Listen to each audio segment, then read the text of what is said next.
नमस्कार, आप देख रहे हैं कि बॉलीवुड। दोस्तों, जैसा कि हम सब जानते हैं कि राजकुमार अपनी बेहतरीन एक्टिंग, आवाज और बेबाक अंदाज के लिए जाने जाते थे। बॉलीवुड के वो इकलौते ऐसे स्टार रहे जिनके लिए कहा जाता है कि उनके जूते भी क्या खूब एक्टिंग किया करते थे। राजकुमार की डायलॉग डिलीवरी ऐसी होती थी कि दर्शक खूब तालियां पीटते थे।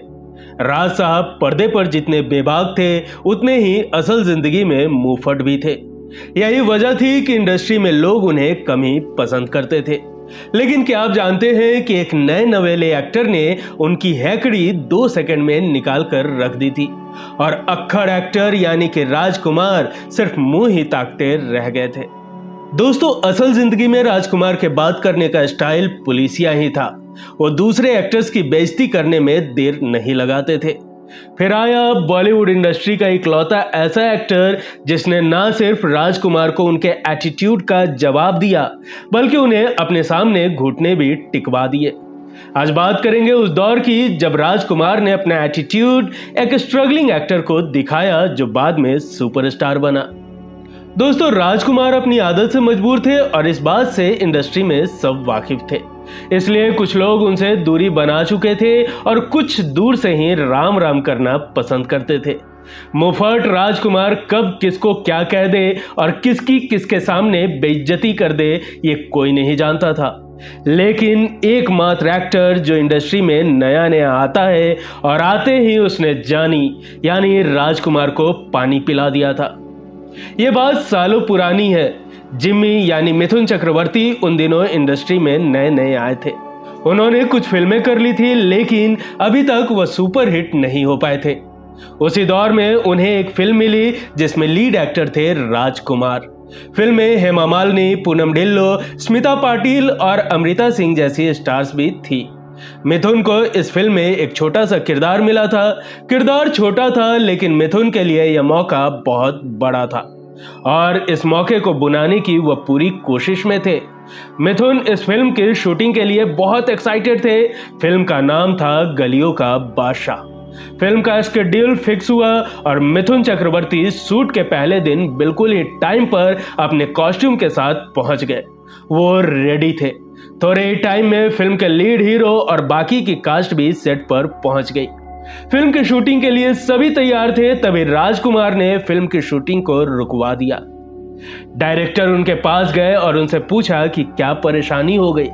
तब उन्होंने कहा कि माना फिल्म में एक छोटा सा रोल था लेकिन उसके लिए तुम्हें कोई बड़ा एक्टर लेना चाहिए था। ये क्या नए नए स्ट्रगलर को उठाकर ले आते हो।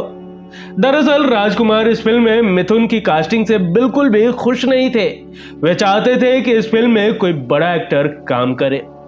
मिथुन चक्रवर्ती के बारे में उनकी सोच थी कि इंडस्ट्री में ये नया नया है, स्ट्रगलर है और स्ट्रगलर ही बनकर रह जाएगा।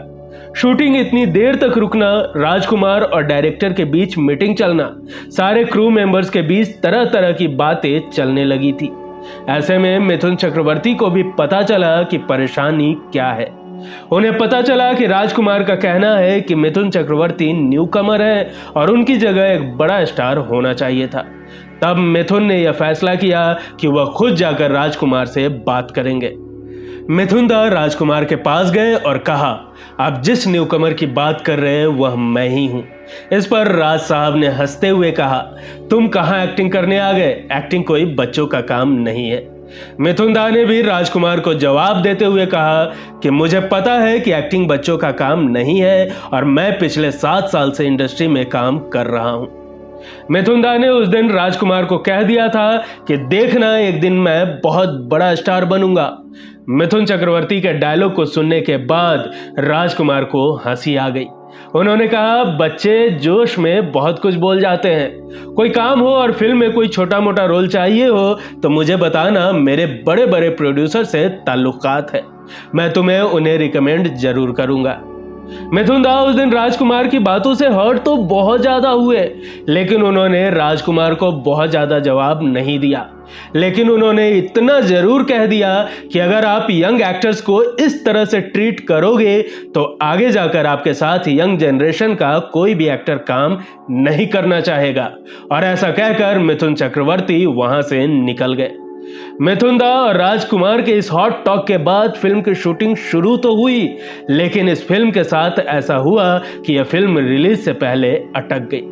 इसके बाद मिथुन दा भी अपने दूसरे प्रोजेक्ट में बिजी हो गए। साल 1982 में एक फिल्म आई जिसने मिथुन चक्रवर्ती को एक ही रात में स्टार बना दिया। यह फिल्म थी डिस्को डांसर। मिथुन चक्रवर्ती, जो अब तक स्ट्रगलर माने जा रहे थे, वह इस फिल्म के बाद टॉप एक्टर बन गए और उनका बॉक्स ऑफिस रिकॉर्ड बोलने लगा था। यही कारण था कि एक के बाद एक मिथुन चक्रवर्ती को बड़ी फिल्में ऑफर होने लगी और फिल्में बॉक्स ऑफिस पर भी कमाल कर रही थी। इसी दौरान उनकी एक और फिल्म आई, प्यार झुकता नहीं। यह फिल्म भी ब्लॉकबस्टर साबित हुई और इस फिल्म से मिथुन दा और भी बड़े स्टार बन गए। साल निकलते गए और मिथुन चक्रवर्ती बड़े स्टार बन गए। बात करें गलियों के बादशाह फिल्म की, तो उसकी तो रिलीज ही अटक गई थी और साल 1988 आते आते ऐसा हो गया कि जो 9 साल से फिल्म रिलीज के लिए अटकी हुई थी, वह रिलीज के लिए तैयार हो गई। प्रोड्यूसर्स इस फिल्म को जगह जगह मार्केट कर रहे थे। प्रोड्यूसर्स ने फिल्म को बेचने के लिए कई सारे डिस्ट्रीब्यूटर से बातचीत भी की, लेकिन उनकी यह फिल्म नहीं बिक रही थी, क्योंकि तब तक जमाना बदल चुका था और अब गोविंदा, अनिल कपूर जैसे स्टार्स आ चुके थे और मिथुन चक्रवर्ती भी अपने करियर में काफी अच्छा कर रहे थे। जैकी श्रॉफ आ चुके थे, सनी देओल और संजय दत्त की फिल्मों में नया काम कर रहे थे। ऐसे में कौन राजकुमार की फिल्म खरीदे? ऐसे में प्रोड्यूसर्स ने अपनी अटकी हुई फिल्म को बेचने के लिए एक दिमाग लगाया। उन्होंने फिल्म के पोस्टर पर फिल्म के मेन हीरो यानी राजकुमार को पीछे कर और फिल्म के पोस्टर पर मिथुन चक्रवर्ती की एक बड़ी सी फोटो लगा दी। जैसे ही प्रोड्यूसर्स ने ऐसा किया, उनकी फिल्म अच्छे से बिकने लगी। फिल्म रिलीज भी हो गई। हालांकि यह फिल्म बॉक्स ऑफिस पर ज्यादा कमाल नहीं कर पाई, लेकिन इस फिल्म के कारण मिथुन चक्रवर्ती ने जो इंसल्ट झेली थी और राजकुमार ने उन्हें जो कहा था कि तुम इंडस्ट्री में बड़ा नाम नहीं कमा पाओगे, जिसे मिथुन चक्रवर्ती ने राजकुमार को बता दिया था कि उनका नाम अब कितना बड़ा हो गया है। बॉलीवुड में मिथुन दा का चमकता सितारा बुलंदियों पर पहुंचा और समय के साथ साथ उन्होंने लोगों को अपने काम और अपनी सक्सेस से जवाब भी दिया और इस तरह अपनी मेहनत से मिथुन चक्रवर्ती ने राजकुमार को बिना ज्यादा कुछ बोले उन्हें घुटने पर ले आए। दोस्तों, राजकुमार को लेकर आपकी क्या राय है, हमें कमेंट कर जरूर बताएं। आज के ये किस्सा आपको कैसा लगा, हमें कमेंट कर जरूर बताएं। वीडियो पसंद आई हो तो एक लाइक जरूर करें। मिलेंगे अगले एपिसोड में फिर किसी दिलचस्प किस्सों के साथ। तब तक के लिए नमस्कार।